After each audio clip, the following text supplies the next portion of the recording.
contract extension handed out to this player if he has recently was rejected, but that video went public shortly after the actual trade was made, and I was asleep because the video was pre-recorded the night before and off of a huge $11 million 7-year deal.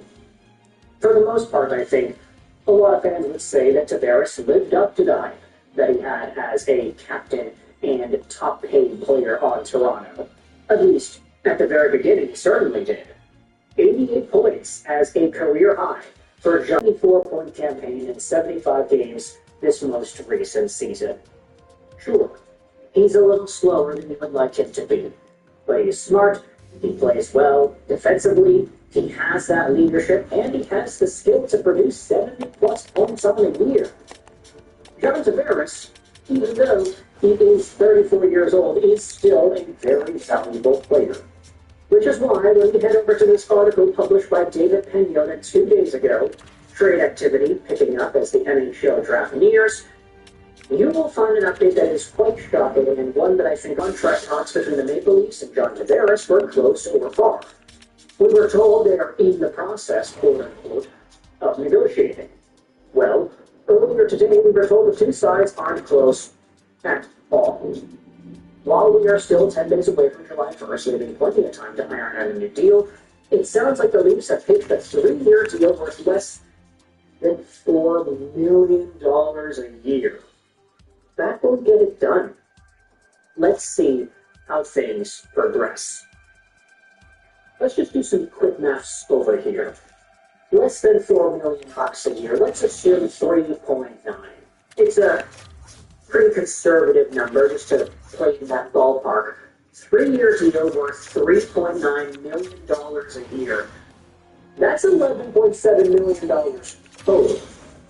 John Tavares was making $11 million a year since the 2018-19 season. The guy had himself 7 years of making $11 million averaged out, and now you're telling him, oh yeah, sorry, that dollar amount that was your AAV, we want you to make that a total on your next deal for the next 3 years long. No thank you.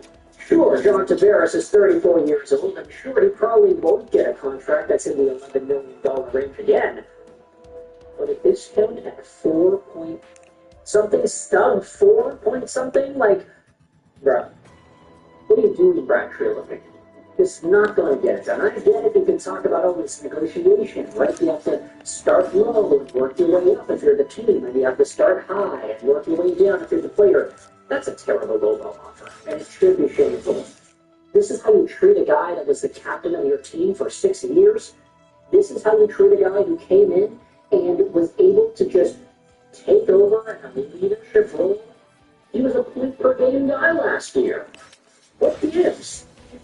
You know, let's dive into some of the other numbers, because Craig Lucky, he spoke out about John Tavares earlier in last week's ESN programming, and he said that he thinks that the Tavares number is $7.5, maybe $8 million on the open market. Which is why now we are diving into some other teams that could be apparently in the mix here. An article on LaPresse.ca goes out there and talks about how the Montreal Canadiens are looking for centers to strengthen their top 6 position. This was posted yesterday. It'll also be linked in the description. And the very first name that Simon Olivier writes about here is that same John Tavares. Let's read the write-down contract. And I'm kind of thinking about it like this. If the Montreal Canadiens are willing to give John Tavares, let's say, a 2-3-year contract worth $8 or $9 million a year, maybe it's more. Maybe it's a tad more than that if they go shorter term. Maybe it's cheaper if you go longer term. That's just kind of how it works, especially for a guy who's 34 turning 35.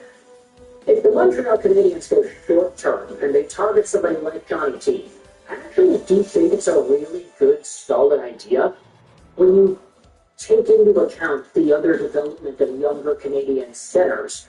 Michael Hage is supposed to be all that. And while I get it's been a talking point over the past few weeks that some analysts think that he could be a winner, I would probably beg to disagree here. Michael Hage looks like a center to me. But even if it's not Michael Page, Owen Beck has progressed pretty nicely. You still have some other guys in the system that can get better. If you wanted to wait just a little bit longer for Page to inevitably become an NHL caliber talent, maybe sign John Tavares for a 2-year deal isn't that bad of a stopgap, especially if he's able to provide top 6 caliber scoring, 70 plus points on a year, and some tremendous.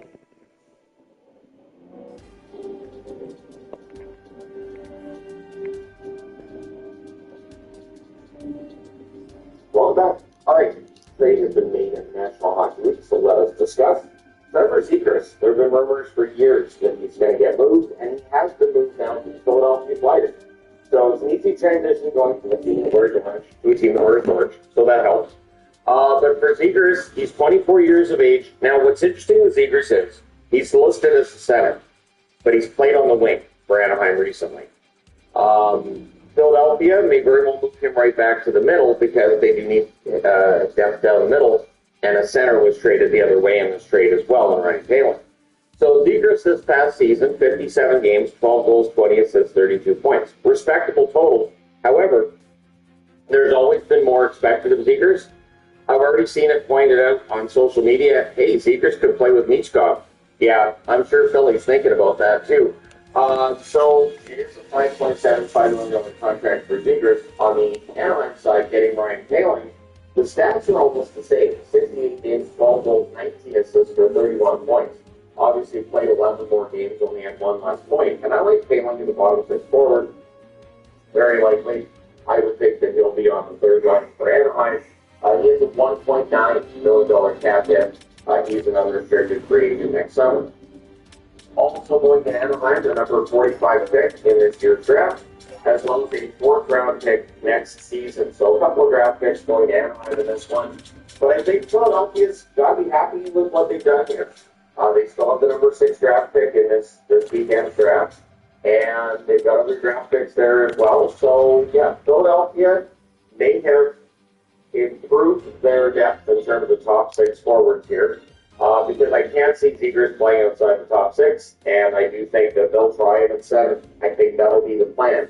Now, in terms of cap space for these teams, Philadelphia still has plenty. $15.141 million in cap space according to Park Media. And on the Anaheim side, $36.038 million in cap space. And with Zegras off the board, now they have McTavish to sign, and Bell to sign, and they have some young guys they have to sign. But Anaheim's in really good shape now. So I like this for Anaheim and for Philadelphia. I'm only wearing a Philadelphia jersey because between the two players, I do consider Zegras to be the more talented of the two. That's why I'm wearing Philly. I usually when a trade is made, I'll wear the jersey of the team that I think is getting the best player. But I do like what Anaheim's done here as well. And for Zegras, this gives him a chance at a fresh start, which I think he's needed for a while now. So he's got to stay healthy. He's got to find that production that has been elusive to him in the last couple of years. We know how creative he is. We know how good of a puck handler he is. It's just a matter of finding that consistency and staying in good health. So maybe the trade to Philadelphia will help. We shall see. Let me know your thoughts in the comment section below. Always hit like and subscribe if you may not have done so already. So, yeah, we're going to see some trades out of it between now and the draft, and then definitely going to see some trades coming up free agency, I would think, too, because he's been in cap space. What is happening now? Welcome on back to walking. So, episode 8 is going to be focused on this lower. Now, this is technically considered southern Belgrade, but in particular, when you enter this region, the magnified called Lincoln Peninsula. So that's a really important system. But we start things off with the introduce. We're just going to work all the way around, hit everything that we need to here. And the first thing we're going to hit, which will be a specialist for my spellers out there, we are going to go pick up the legendary summon. The reason I'm saying for my spellers is because it's small legendary summons called